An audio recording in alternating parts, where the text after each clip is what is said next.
तुम्ही रस्त्यांवर थुंकताय, मग ही बातमी तुमच्यासाठी आहे. कारण मुंबई हायकोर्टानं बीएमसीला मुंबई महानगरपालिकेला अस्वच्छतेवरून झापलंय आणि 250 रुपयांचा दंड 10 पटींनी वाढवण्याची सूचना केली आहे. नेमकं काय घडलं सविस्तर पाहूयात. नमस्कार, मी अक्षरा चोरमारे, आपण पाहताय लोकमत. तर गेल्या अनेक वर्षांपासून मुंबईच्या स्वच्छतेचा प्रश्न ऐरणीवर आहे. मुंबईतील सार्वजनिक रस्त्यांवर कचरा आणि अस्वच्छतेमुळे नागरिकांच्या आरोग्याचा प्रश्न निर्माण होतोय आणि आता या गंभीर समस्येची दखल मुंबई हायकोर्टानं सुद्धा घेतली आहे. न्यायालयानं मुंबई महानगरपालिकेला धारेवर धरत विचारले की इंदूर हे देशातील सगळ्यात स्वच्छ शहर बनू शकतं, तर मुंबई का नाही बनू शकत. खरं तर यावेळी मुंबई हायकोर्टानं कचरा व्यवस्थापन नियमांच्या कठोर अंमलबजावणीची सुद्धा गरज अधोरेखित केली आहे. न्यायाधीशांनी पुणे जिल्ह्यातील मोशी इथल्या कचरा प्रक्रिया प्रकल्पात इमारत कोसळून 9 जणांचा मृत्यू झाल्याच्या घटनेचा उल्लेख करत दाखला देत मुंबईतील कचऱ्याच्या ढिगाऱ्यांमुळे अशी दुर्घटना घडू नये अशी चिंता सुद्धा व्यक्त केली आहे. न्यायालयानं यावेळी म्हटलं की मुंबई महानगरपालिकेकडे प्रचंड साधन सामग्री आहे. जर इच्छाशक्ती असेल तर हे साध्य करणं कठीण नाहीये.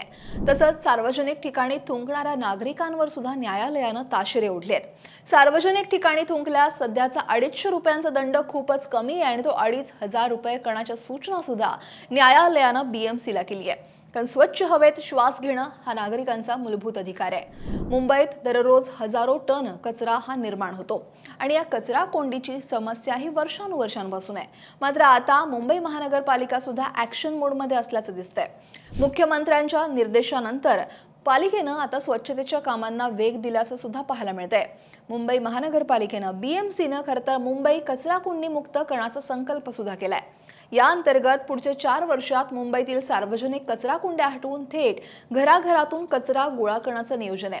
जे सप्टेंबरपासून म्हणजे काही संदर्भ दिले गेले ते सप्टेंबरपासून सुरू झाले आणि त्यामुळे कचऱ्यामुळे निर्माण होणारे दुर्गंधी आणि आरोग्याचे प्रश्न कमी होतील अशी अपेक्षा आहे.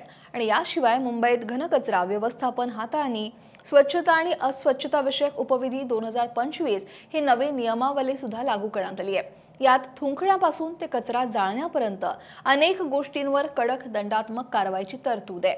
या नव्या नियमांमुळे स्वच्छतेबाबत नागरिकांमध्ये अधिक जबाबदारीची भावना निर्माण होईल अशी आशा आहे. खरं तर इंदूरनं स्वच्छ भारत अभियानाअंतर्गत सलग 8 वेळा देशातील सगळ्यात स्वच्छ शहराचा किताब पटकावलाय. हे फक्त इंदूरच्या प्रशासनाचंच नाही तर तिथल्या नागरिकांच्या सामूहिक प्रयत्नांचं सुद्धा फळ आहे. इंदूरमध्ये घराघरातून कचरा 100% गोळा केला जातो. ओला आणि सुका कचरा वेगळा करण्याची सक्ती तिथे आहे, ज्यामुळे कचऱ्यावर योग्य प्रक्रिया करणं शक्य होतं. तिथं तर ओल्या कचऱ्यापासून आशियातील सगळ्यात मोठा बायो-सीएनजी म्हणजेच बायोगॅस प्रकल्प चालवला जातो, जो कचऱ्याला ऊर्जेत बदलतो. याशिवाय सुक्या कचऱ्याची 100% पुनर्प्रक्रिया होते. नागरिक, दुकानदार, शाळांमधली मुलं सगळेच स्वच्छता दूत बनले आहेत. इतकंच नाही तर इंदूरच्या स्वच्छता मॉडेलनं आता आंतरराष्ट्रीय स्तरावर सुद्धा नावलौकिक मिळवलाय. मुंबई हायकोर्टाच्या या प्रश्नानं मुंबईच्या स्वच्छतेवर आता पुन्हा एकदा प्रकाश टाकलाय. मुंबई महानगरपालिकेकडे साधन सामग्री आणि आता तर न्यायालयाचा दबाव सुद्धा आहे. पण फक्त प्रशासनाच्या प्रयत्नांनी हे शक्य नाहीये.